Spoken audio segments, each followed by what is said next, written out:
Hi, welcome back to the Coda Podcast. I'm Ollie Flower. And I'm Roger Harris. Here's a podcast from our Coda 22 event, which I think we really feel was our best content yet. It was our best event yet, and it was so good to see everyone back together again after such a long hiatus, right? So good. It was friggin' awesome to be back together. So much to be proud of. Agree. Maybe our best content ever. And how about having a Climate Active or Australian Government Climate Active certified carbon neutral event? That's a first. It was one hell of an achievement, that. Massive achievement. And there'll be lots more on the website that you can track down about how we did that. So please go to the website, check out the other podcasts and video content, the YouTube channel, and you can find us wherever you get your podcasts. And do share it with your network, tag us on socials, and spread the word, because this is the last Coda event and it's been one hell of a ride. So thank you for everybody who's been part of it. Yeah, an absolute privilege to have been part of it.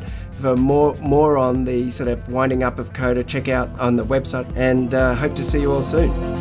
See ya.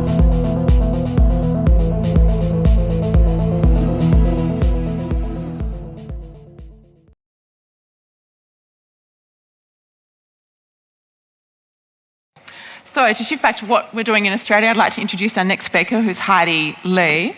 Heidi, again, has a very impressive CV, but the key thing is that she's the Chief Executive Officer of Beyond Zero Emissions, which, of course, is a leading Australian think tank, demonstrating how the country can prosper in a zero emissions economy. Welcome, Heidi. Thank you so much. It is such a pleasure to be here today among some of the most respected members of our community. And part of that excitement that I have is because your voice matters more than most when it comes to influencing change. So Beyond Zero Emissions are an independent think tank. That means we're not attached to a political party, we're not attached to a university. We are funded by philanthropy, and we exist to create pathways to solving the climate crisis. We work primarily in Australia. We're working just on Australians' emissions, and over the last 10 years, we've created decarbonisation pathways for every sector of the economy. That's buildings, transport, manufacturing. This is everything that we actually need in this country to be able to build and operate at zero emissions. The latest IPCC report shows that we need to reduce our emissions as a country by over 75% by 2030. And that is an absolutely enormous challenge, but one that Australia is extremely well positioned, not just to achieve, but actually to create a better, more prosperous society than we have today in doing so. So Beyond Zero Emissions are unique in the world of think tanks in that we don't just think about stuff, we actually do things about it as well.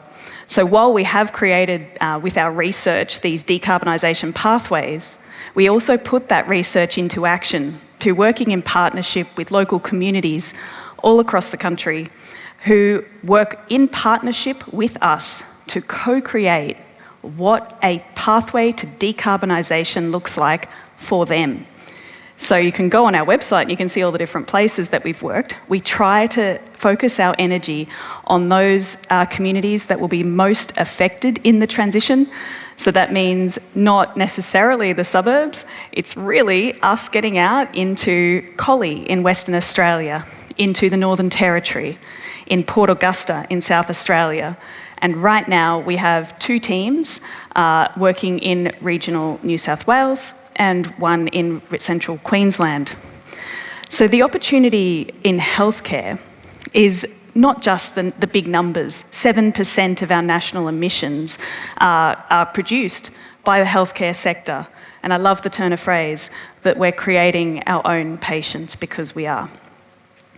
But there's an upside to this. The way that the healthcare sector crosses all of those sectoral opportunities means that when a sector sets its own targets and moves itself on the path to zero emissions, healthcare is often taken along with there. So today I wanted to talk with you about 3 things. One is energy, one is manufacturing, and the last and the best is collaboration.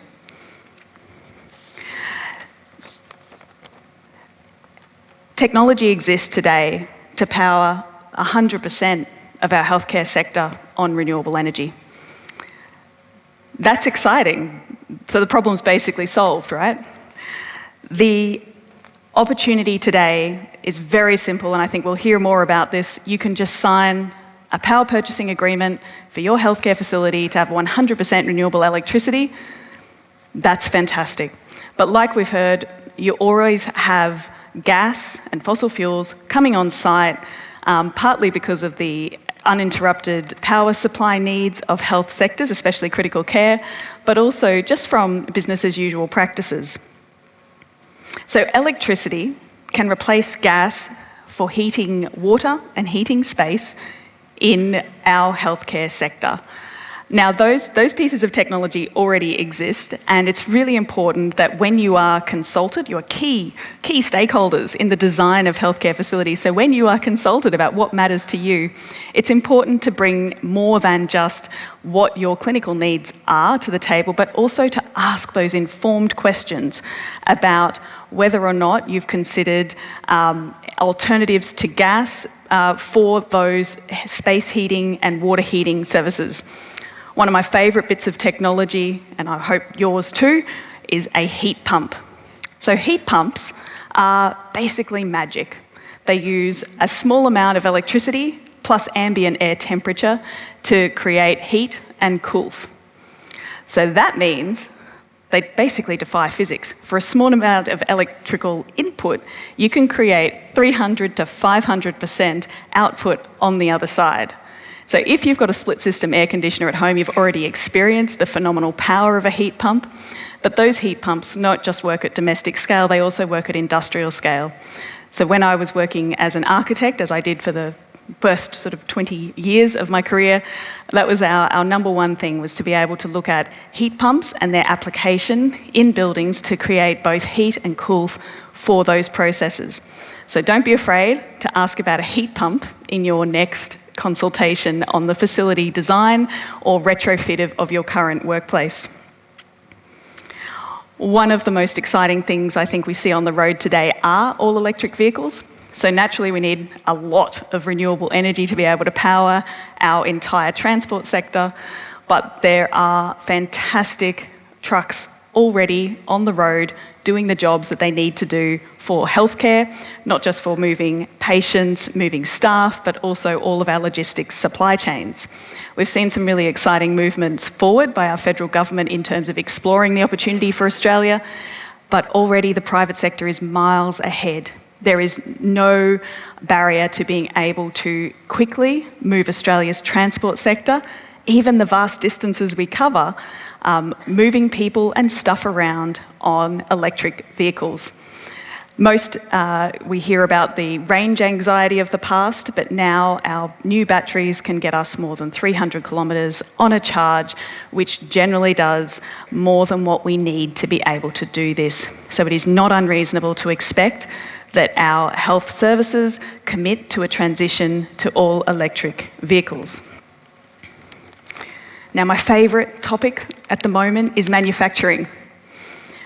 Technology exists right now that can power our manufacturing sector in Australia on 100% renewables. And one of the reasons that Beyond Zero Emissions has been so excited about the manufacturing sector for the past few years has been that it has the most powerful multiplier effect in our communities.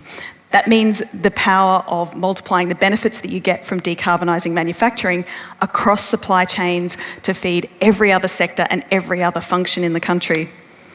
So when we talk about decarbonising the country, and I say it's all achievable, we can do it now, that technology exists, but it's not yet actually on the shelf. It can be made, but a lot more of it needs to be made. We need the basics. We need construction materials, power lines, electrolysers, heat pumps and electric vehicles, and all of those at the moment are imported from overseas. If Australia makes the commitment to repowering our manufacturing sector with renewable energy, that means that our energy costs become price competitive and gives our manufacturers the edge when competing in a global market for your service, for your consumers.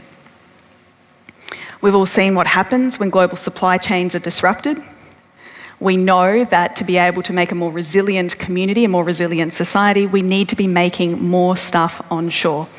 And I think that in the pandemic, we've had some brilliant examples, not just about the absolute phenomenon that is our health services and our health sector, so thank you all, but also for Australian ingenuity to step up and meet the challenge.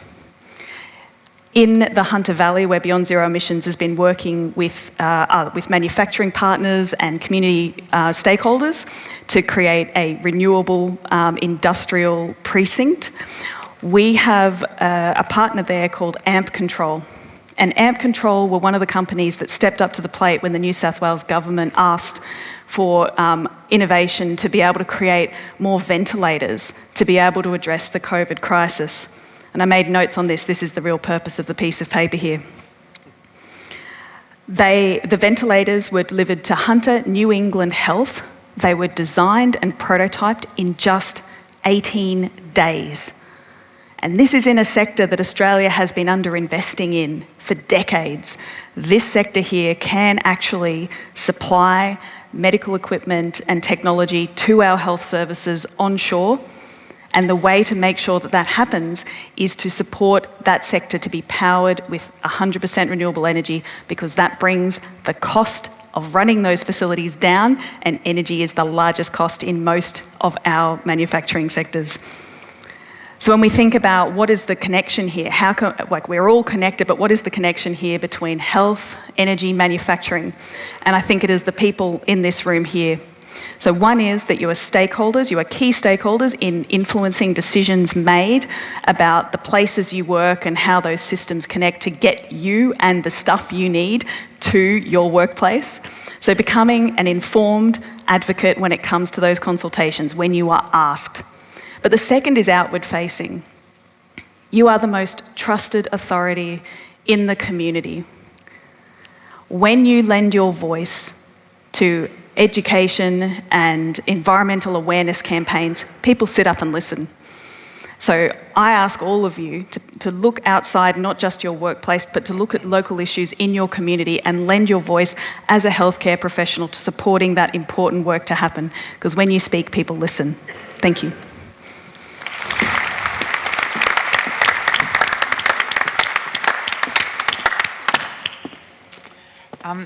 Thanks so much, Heidi. So I guess I just wanted to ask at the start, given the sort of societal transformation that we need now, and you've mentioned that really we need to get to 70% reduction in emissions by 2030, that's fast. And then you've also spoken about the power of, health professionals, and that we are the most trusted and respected group in society. And then bringing in Nick's point, of course, that 1.4 million in the NHS, and in Australia comparatively large proportion are as well. So how do you see health professionals more broadly and their role in this sort of massive shift that we need in the next 10 years? Is there anything? Well, I think at Beyond Zero Emissions, we have, first of all, a fantastic opportunity to be able to bring people together to co-create these solutions. And we really are quite often working with health professionals. So I think we've already seen on stage some of the incredible hobbies that, the health professionals have in their spare time. They sing and they dance. They're incredible humans, but also some of them are really nerdy. And they'll come along and volunteer their time and expertise to creating engineering solutions for a zero emissions economy with us. And that's an incredible gift, because Beyond Zero Emissions, we are powered by volunteers. We're a citizen science model. We're not the only ones like it.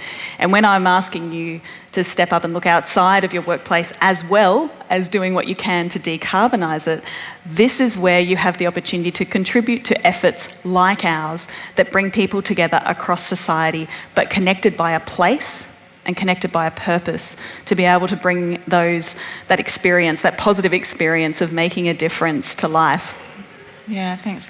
And I guess in Beyond Zero's work, do you think that people are aware of, I think there's growing understanding about the climate crisis, but do you think people actually understand the urgency and the seriousness of that? And then how can we bring people along? What do you find is most effective in making the case but inspiring and motivating people on that shift? So I think possibly counter to the angry folks at the NHS, we find hope and optimism as kind of a drop of motivation as well. So beyond zero emissions, we don't debate climate science, and we don't do climate science education either, because what we found is that becomes another hurdle to being able to take action. You want to wake up tomorrow at 9 a.m. and feel motivated to do something, probably won't bombard you with catastrophic issue like images of the devastation that's currently raining down on us all around the world, because you kind of end up a bit teary, maybe you drink too much. You've got to look after yourself, and you've got to get up and do something about it. So what BZE does is we go out and we find real-world examples, real companies, real people that are already making the future happen, and we give them the kind of attention that fossil fuel companies give to their work. We put them on billboards. We make social media stories about them. We'll show you those ventilators being made. We'll show you green steel being made. We'll give you opportunities to see alumina refineries powering themselves on the pathway to powering themselves with 100% renewable energy in the next 10 years, and showing how the products that they make in their facilities are going to be the power lines and the transmission lines and the battery ingredients of the future. So when you see your neighbours doing this, people down the road, the people that you see at the local cafe, and you see them and their jobs up in lights for the fantastic contribution they're making, that is when we see that a shift to 100% renewable energy, to decarbonising, is in our collective best interests.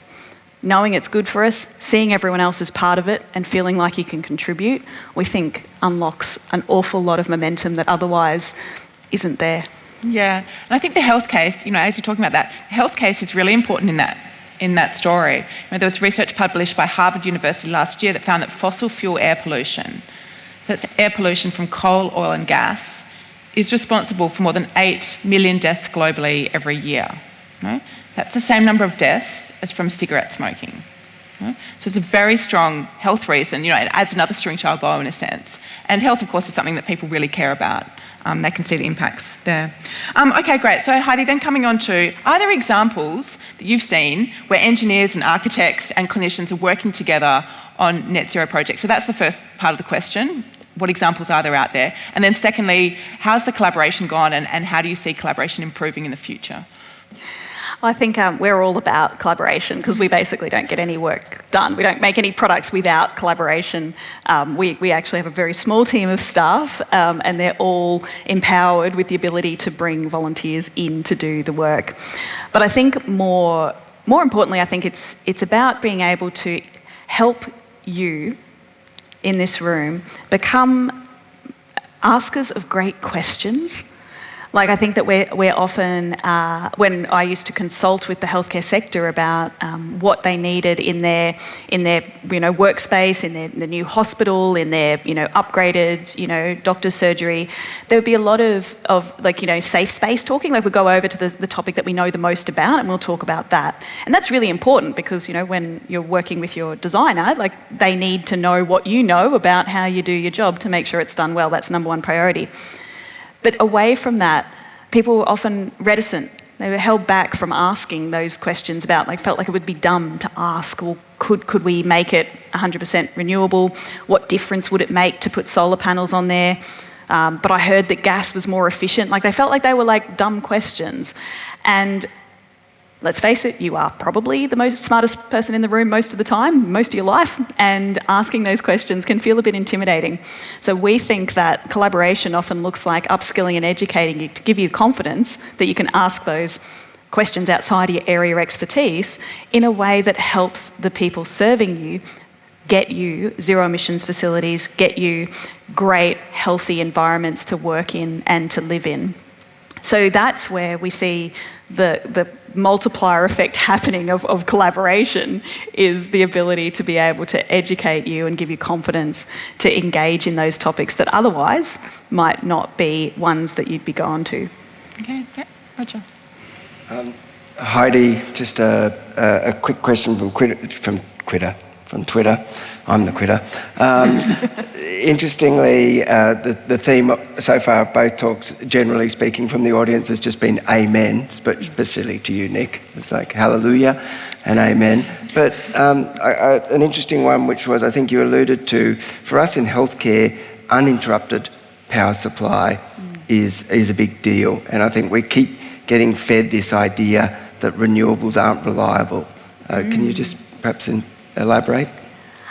So I think that this is a really fantastic example of where you look at the very fringe of a problem and you say, oh, look, there's something in 2045, we're going to have an issue. Let's all worry about that instead of what we've actually got today.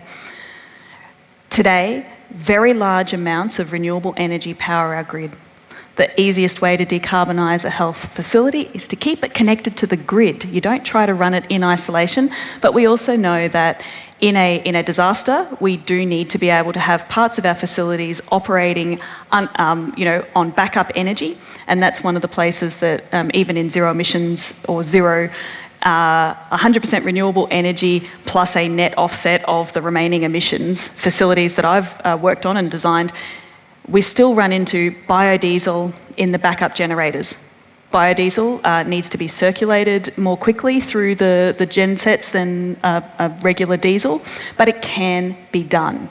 The other one is batteries. So batteries can actually be made in Australia. Australia has 9 out of the 10 critical minerals needed to make batteries. So asking for more batteries is great for Australian businesses because we're going to start making them in vast volumes.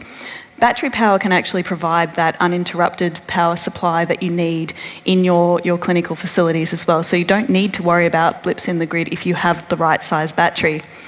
So the projects that I've been involved with, which I can't name, I'm sorry, but the solution to that was often about getting the battery sized sufficiently that it could provide the uninterrupted power supply over short and longer periods, and also looking at the biodiesel option for being able to fill your gensets and committing to doing that.